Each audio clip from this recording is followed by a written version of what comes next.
Welcome to our channel. Today we how to fix CSS problems with Bootstrap step by step clearly. To fix CSS problems with Bootstrap, begin by identifying the specific issue you're facing. Review your website's layout and design to determine what isn't appearing as expected. Check if you are using the correct version of Bootstrap for your project. Make sure to include the Bootstrap CSS file in your project, either through a CDN or by downloading it. Inspect the elements that are misbehaving using the browser's developer tools. Right-click on the element and select Inspect to open the developer console. Look for any conflicting styles that might be overriding Bootstrap's default styles. If you find conflicts, take note of the CSS. Understand CSS specificity to determine why certain styles are dominating.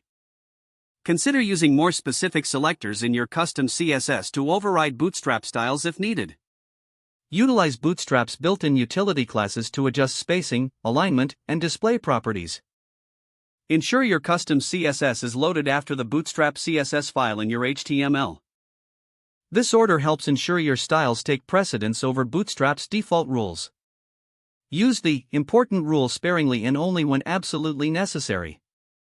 Test your changes in multiple browsers to ensure compatibility.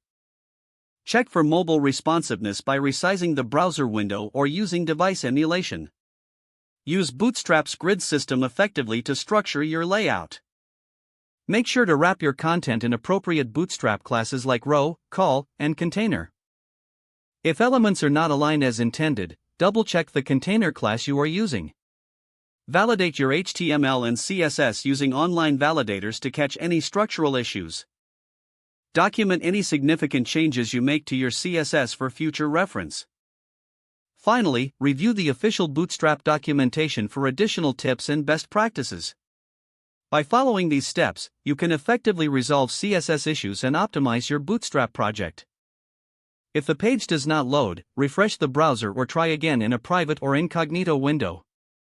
Make sure you are using the correct email address, then retype it carefully to avoid small typos. If your password is not accepted, use the reset option and create a new strong password you can remember. Check your spam folder for verification or security emails, then complete any requested confirmation steps. Enable two-factor authentication if available to improve account security and reduce unauthorized access risk. Don't forget to like this video and subscribe to our channel for more step-by-step tech guides.